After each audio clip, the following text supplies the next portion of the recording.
안녕하세요 여러분, 권둥입니다. 여러분, 벌써 2024년 12월 연말이네요. 다들 잘 지내고 계신가요?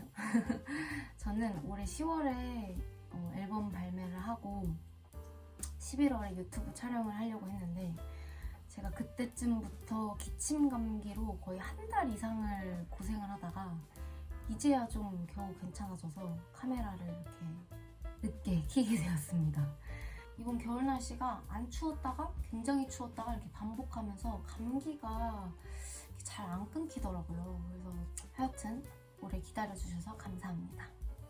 오늘 영상의 주제는 바로 과민성 대장증후군 극복기입니다. 저는 어릴 때부터 잔병치레가 좀 많았던 편인데요. 그 중에서도 배가 좀 자주 아팠어요. 이렇게 막 감기 걸려도 배가 아프고 뭘 잘못 먹어도 배 아프고 스트레스 받아도 배 아프고 뭐 하여튼 배 아픈 걸로 이렇게 집중이 되는 그런 일이 굉장히 많았는데 하여튼 이 소화기 쪽으로 좀 자주 아팠다 안 아팠다 반복하면서 별 생각 없이 살았거든요. 그러고 성인이 되고 대학교 가서도 그렇게까지 막 신경을 안 썼던 것 같은데 그렇다고 안 아팠던 건 아니었어요. 좀 자주 아팠던 편이고 이게 일상이 되니까 별 신경을 좀 안 썼던 것 같아요. 그렇게 대학교 졸업하고 직장인이 됐는데 점점 더 배 아픈 횟수가 많아지고 점점 힘들어지는 걸 느끼는 거예요. 아, 이게 체력이 너무 딸리고 이러다가는 정말 죽을 수도 있겠구나, 제명에 못 살겠구나 라는 생각이 들어서 관리를 해야겠다라고 생각을 올해부터 했어요. 배 아픈 지는 굉장히 오래됐는데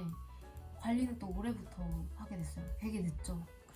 그래도 늦었을 때가 빠를 수도 있는 거라 생각을 해서 올해 굉장히 열심히 관리를 하려고 나름 시행착오 많이 겪으면서 노력했던 것 같아요. 과민성 대장증후군 증상을 간단하게 설명을 드려보자면 스트레스 받으면 배가 싸르르 자주 아프다. 그리고 이럴 때 뭘 먹어도 소화가 잘 안 되고 설사를 한다. 대변의 주기가 불규칙적으로 변한다. 가스 차는 것이 기본 패시브인 것처럼 속이 항상 좀 불편하고 피로감이 심해지고 잠이 계속 온다. 그리고 잠을 자도 피로하다. 마지막으로는 손발이 잘 차진다인데요. 이것 말고도 사람마다 좀 개인차가 있어서 증상이 좀 다를 수도 있지만 제가 경험했던 대부분 반복되는 증상들은 이런 것들이 있더라고요. 그리고 특히 날씨가 추워지는 계절이 되거나 뭔가 배가 차가워질 만한 요인이 있으면 증상이 좀 더 오래 갔던 것 같아요.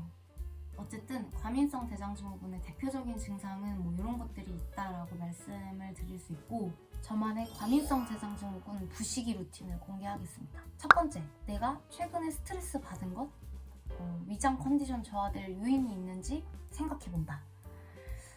이 과정이 제가 가장 중요하다고 생각한 이유는 복통의 요인을 알고 지나가는 거랑 모르고 지나갈 때 증상 개선도가 굉장히 달랐어요. 기간도 달랐고요. 예를 들어 음식 때문에 배탈이 나서 아픈 경우에는 며칠 약을 먹으면 괜찮아지지만 스트레스를 받고 배가 아픈 경우에는 아무리 속이 편한 음식을 먹거나 아무리 약을 먹어도 괜찮아지지 않았고 스트레스가 원인인데 그 스트레스가 괜찮아지지 않았기 때문에 이유도 모르고 단순히 오랫동안 약을 먹게 되는 경우도 생기더라고요. 이 과민성 대장증후군이 스트레스를 받아도 생기는 증상이다 보니까 제가 어떤 이유 때문에 배가 아픈 건지를 생각하고 나서 대처를 하는 게 굉장히 중요하더라고요. 단순한 배탈과 스트레스는 다르다고 생각을 했어요. 스트레스를 받아서 생긴 복통이라면 좀 자주 따뜻한 차를 마셔주면서 속을 편안하게 해줬고 제 몸이나 마음 상태, 컨디션 상태에 대해서 중간중간 좀 정리를 해줘야 됐어요. 어떤 스트레스를 받아서 힘들었구나로 시작해서 어떻게 하면 좀 풀어낼 수 있을까. 그래서 시작한 게 가벼운 산책, 가벼운 운동, 명상 이렇게 세 가지가 있었거든요. 그 중에서도 명상이 저는 도움이 되게 많이 됐는데 배가 자주 아파서 또 자주 아픈 만큼 설사도 자주 하고 피로감도 굉장히 심해지고 컨디션 회복이 안 될 때 유독 우울감도 생겼던 터라서 그런 컨디션으로 하루를 보내고 났을 때 명상을 하면 좀 스트레스 해소가 되는 효과가 있었어요. 명상을 할 때는 이 명상을 해서 스트레스를 다 날려보내겠다, 뭘 하겠다 약간 이런 생각보다 그냥 하루를 되돌아보는 느낌에 더 가까운 것 같아요. 그리고 실제로 그렇게 가볍게 생각해야 실천하기도 제 마음이 편해서 그렇게 생각을 하면서 명상을 했었고 그 후에 가벼운 스트레칭을 하고 나서 잘 때 잠도 더 잘 오고 그 다음날 전체적 몸의 컨디션이나 소화기 컨디션이 좀 괜찮았었어요. 명상을 하고 잔날, 안 하고 잔날, 그 다음날 컨디션이 확실히 다르기는 하더라고요. 이 루틴은 빼먹지 않고 실천을 하고 있습니다. 두 번째로 식사 루틴인데, 사실 식사 루틴이라고 하는 것 자체가 저는 스트레스거든요. 왜냐면 이 다이어트 식사 루틴도 짜증나는데 이 과민성 대장증후군 식사 루틴은 또 얼마나 빡세겠습니까? 그래도 어떻게 한번 관리를 해보려고 과민성 대장증후군의 식사 루틴을 쳐봤는데, 이 포드맵 식사로 하는 게 좋다고 해서 검색을 해보니까 먹으면 안 되는 그런 식재료들이 굉장히 많더라고요. 예를 들어 양배추가 고포드맵 식품이라 자주 먹으면 안 좋다, 뭐 이런 거. 저는 양배추가 장에 좋다고 했는데 과민성 대장증후군은 양배추 먹는 게 안 좋다, 뭐 약간 이렇게 나와 있더라고요. 과일류도 제가 과일을 되게 좋아하는데 뭐 수박도 안 되고 복숭아도 안 되고 모도 안 되고 뭐 하여튼 되게 많더라고요. 그래서 벌써 스트레스를 받을 것 같아서 저는 이럴 바에는 식사 자체의 양을 좀 줄이고 기름진 거, 찬 거, 자극적인 거, 당류가 많은 것들을 좀 덜 먹거나 피하자라고 생각을 했던 것 같아요. 왜냐하면 아무리 안 좋은 음식이라고 다 안 먹을 수도 없고 맛있는 거는 다 몸에 안 좋잖아요, 솔직히. 그렇게 되면은 뭐 먹을 수 있는 음식 종류의 폭도 너무 좁아지고, 그럴 거면은 약간 사찰 음식을 먹어야 될 수준인데 그렇게 되면은 너무 힘드니까 약간 차라리 양을 좀 줄이거나 좀 피해서 먹자, 이런 생각을 했어요. 그리고 여기서 가장 중요한 게, 뭘 먹었을 때 딱 봐도 배가 아플 것 같은 음식들이 있잖아요. 뭐 튀김이라던가 뭐 매운 거라던가 하여튼 그런 것들이 있는데, 이거를 먹으면 배가 아프겠지?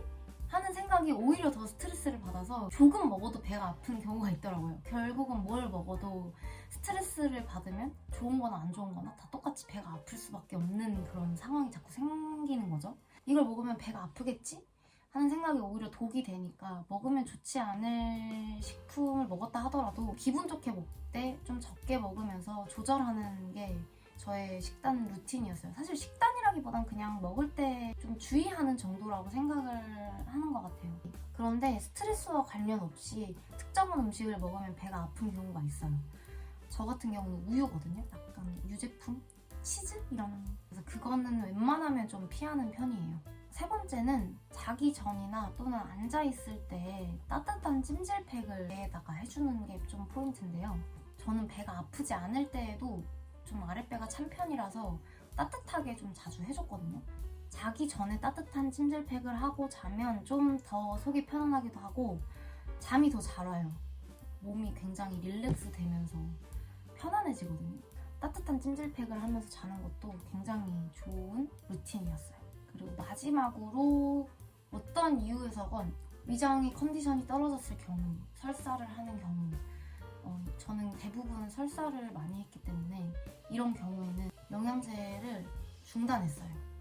왜냐면 설사를 하면 장의 흡수율이 떨어지기 때문에 사실 뭘 먹어도 별 효과가 없고 오히려 안 좋더라고요. 비타민류 같은 거는 좀 괜찮아질 때까지 중단을 하고, 대신에 유산균은 꾸준히 챙겨 먹었습니다. 유산균은 설사하는 것과 관계없이 공복에 항상 챙겨 먹었어요. 자, 이렇게 오늘 제가 과민성 대장증후군을 극복하기 위해 실천하고 있는 루틴 몇 가지를 간단히 소개를 드려봤는데요. 일상 속에서 찾을 수 있는 것들이라 사실 그렇게 어렵지 않고, 어떤 분들은 이게 다야?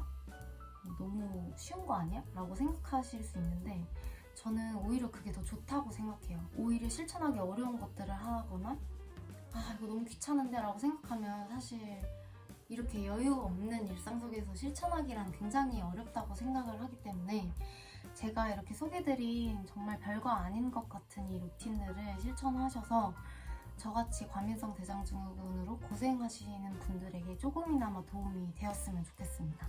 또 이 방법이 아니더라도 어떤 새로운 방법을 터득하신 분들은 또 댓글로 남겨주시면 다른 분들께도 도움이 되고 또 저에게도 도움이 되고 이 질환을 가진 모든 분들에게 도움이 되니까 공유하는 그런 컨텐츠가 되었으면 좋겠습니다.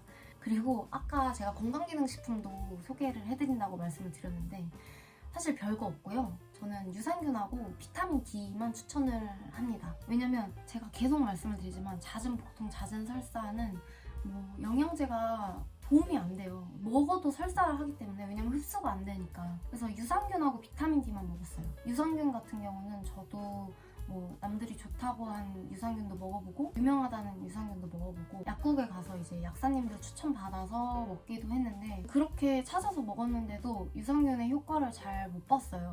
그러다가 올해 운 좋게 찾은 유산균이 저한테 정말 맞는다는 걸 느낀 게 폐만감? 어떤 가스 차는 증상이라든지 전체적으로 뭔가 앉아있을 때나 일어났을 때 배의 편안함이 굉장히 달랐거든요. 아, 이게 유산균의 효과가 있을 수 있다는 게 이런 거구나 하고 처음 느꼈어요. 그 유산균이 바로 이렇게 생긴 유산균입니다. 조명 때문에 잘 안 보이는데 이렇게 생긴 유산균이에요. 여기 보시면 돋보기에 뭐 여러 가지 써있잖아요. 이게 3가지 유산균을 표기를 해놓은 건데 이 유산균 중에 LGG 유산균이라고 보시면 여기 있는데 이 LGG 유산균이 장에서 2주 넘게 살아있는 걸 인체 시험을 했대요. 그래서 설사를 해도 이 유산균의 산모가 굉장히 끈적끈적해서 장에 잘 붙어있는다고 하더라고요. 가루 형태로 되어 있는데 블루베리 요거트 맛이거든요. 그리고 이거 제가 광고하는 게 아니고 진짜 제 돈 주고 사서 3달 넘게 먹어보고 후기를 지금 남기는 거예요. 하여튼 이게 너무너무 저는 잘 맞아서 저처럼 이렇게 못 찾으신 분들 한번 시도해보시면 좋지 않을까 싶어요. 그리고 이 SCI라는 증표를 받는 게 굉장히 어렵대요. 근데 받아서 이렇게 해놨더라고요. 어쨌든 좀 믿을만한 유산균인 것 같아요. 제가 효과를 보고 있어서 더 그렇게 느끼는 것도 있지만 어쨌든 이 유산균 추천드려봅니다. 저는 맛도 기능도 아주 좋았어요. 그리고 비타민 D를 제가 먹고 있는 게 있는데 그게 다 먹어가지고 제가 병을 버렸어요. 그래서 사진으로 제가 대체 첨부를 했거든요. 비타민 D는 대장암을 예방해준다는 것도 알고 있었지만 수면장애나 그리고 우울증 예방에 굉장히 좋대요. 그래서 이 2가지는 정말 추천을 드립니다. 소화기가 예민해도 먹을 수 있는 2가지 영양제는 딱 이게 적합한 것 같아요. 이게 한 알당 1000IU가 들어가 있는데 이게 아연까지 같이 들어가 있거든요. 그래서 이거를 성인 기준으로 3알을 먹어야 된대요. 저는 공복에 유산균을 먹고 점심을 먹고 비타민 D를 3알을 먹어요. 그리고 이것도 약간 파인애플인지 뭔지 약간 그런 유자 맛인가? 그런 맛이 있어가지고 나쁘지 않게 먹고 있습니다.